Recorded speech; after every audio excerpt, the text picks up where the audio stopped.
Welcome into another edition of The Current Report, our weekly roundup of what's happening in the world of digital media. I'm your host, Chris Brooklier. We're coming to you a day after the Super Bowl, so of course, what are we going to talk about but live sports? Paramount streamed the Super Bowl on Paramount Plus for the first time ever, of course, alongside the CBS broadcast. Now, something wild I didn't even know about until researching for this podcast is the first Super Bowl ever streamed was on NBCSports.com back in 2012. Obviously, we've come a long way since then, but that's much farther in the past than I would have expected. The Super Bowl came days after another bombshell announcement in the sports world, that Disney, Fox, and Warner Bros. Discovery are combining powers to create a super sports streaming bundle, which I wrote about for The Current. It's expected to launch this fall. 14 linear channels from the three networks will be available on the service, offering a massive amount of live sports and a huge change in the fragmented way of streaming sports right now. Analysts from Citi estimate that 55% of live sports events in the US are broadcast on those three networks, potentially meaning that users would get the most access to live sports on a single streaming platform. It was only a few weeks ago that the last big landmark in live sports streaming happened, when Peacock had huge success with the first ever NFL playoff game exclusively streamed. My colleague Travis Clark wrote about that and where the future could go, and we both recently wrote stories about sports for The Current, so I'm excited to chat with him about it all.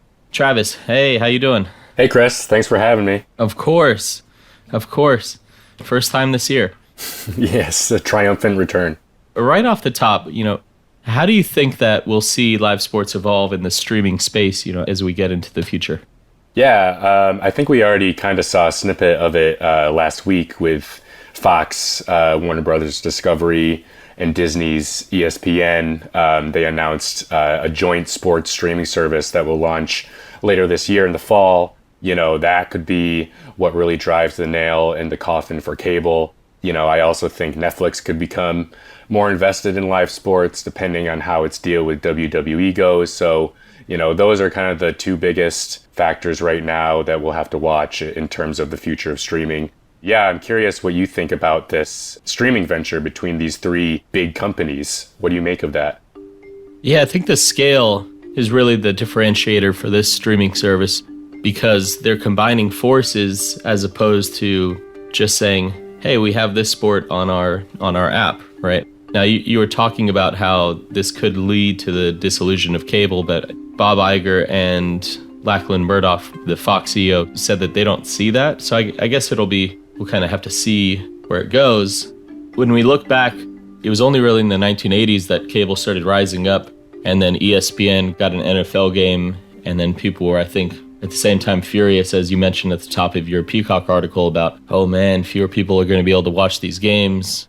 So are we just seeing somewhat of like a similar transition?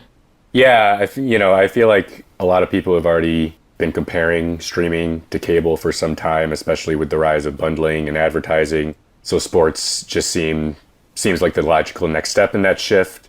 Cable was able to reach millions of households for decades, and streaming could do the same, especially with sports making that shift. But I also think it'll take some consolidation to become more of a long-term sustainable business.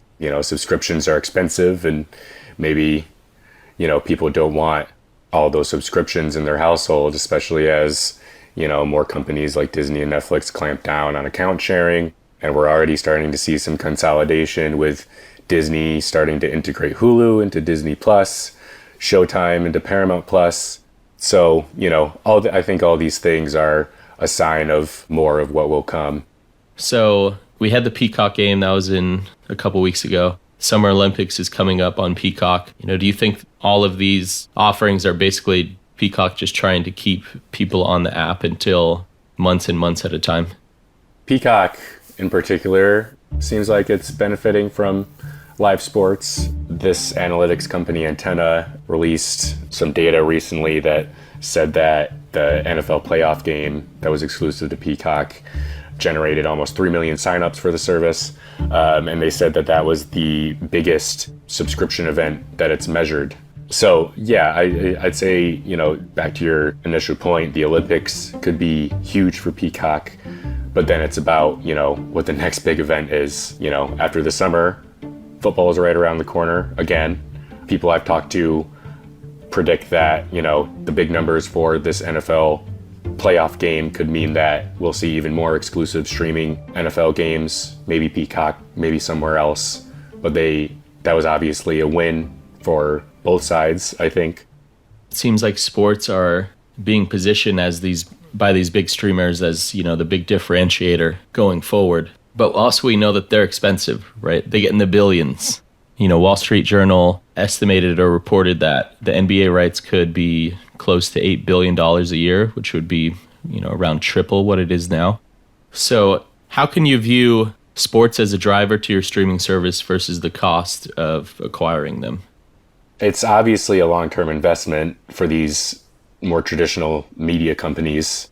You mentioned earlier that, that joint venture is, these legacy media companies teaming up, combining their powers. I think that is very instrumental for them to compete against, especially the tech companies like Amazon and Apple that are already kind of snagging up sports rights. Amazon has Thursday Night Football.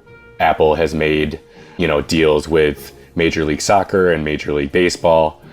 So I think these media companies like Disney and Warner Brothers, I think they see, if they team up, then, that benefits them in the long run. Yeah, and we heard Lachlan Murdoch say on the earnings call that for now, they have no plans to bid for sports rights together. But I think the NBA media rights still will be a great test to see what comes in the future. I'm sure we'll be tracking it all here on The Current, as we always do. For sure. Great chatting with you, Travis. You too. Next, here's our roundup of what's making news across the internet. The Athletic's Richard Deitsch did a deep dive into whether the Super Bowl will ever be exclusively streamed. The NFL has remained steadfast that distribution is the biggest key to its strategy, but it's worth noting here that it has been a leader in streaming games. While many quoted in the story said it was unlikely, but wouldn't rule it out, Michael Nathanson, co-founder of the research firm MoffettNathanson, believes with how streaming is trending, there's a pretty good chance that we will see a Super Bowl exclusively streamed in our lifetime. But no one will really know until 2034, when the NFL's media rights deal expires. And finally, we're capping off this episode with one last thing. Jumping back to the massive sports streaming bundle that Disney's part of, Disney CEO Bob Iger told CNBC that all the company's moves the past few years have been leading to this moment. All of these things are prepared for us to pivot as well as the world changes, as the world is disrupted. And by the way, I'd rather be a disruptor than to be disrupted. And that's it for this edition of The Current Report. For a deeper dive on all these stories plus more, check out thecurrent.com. And of course, please like and subscribe on YouTube, plus leave us a review on Spotify, Apple, or wherever you listen. And if you want to hear more from The Current, listen to The Current Podcast, where we interview some of marketing's biggest leaders about their keystone career moments and where the industry is going next. We'll see you next week.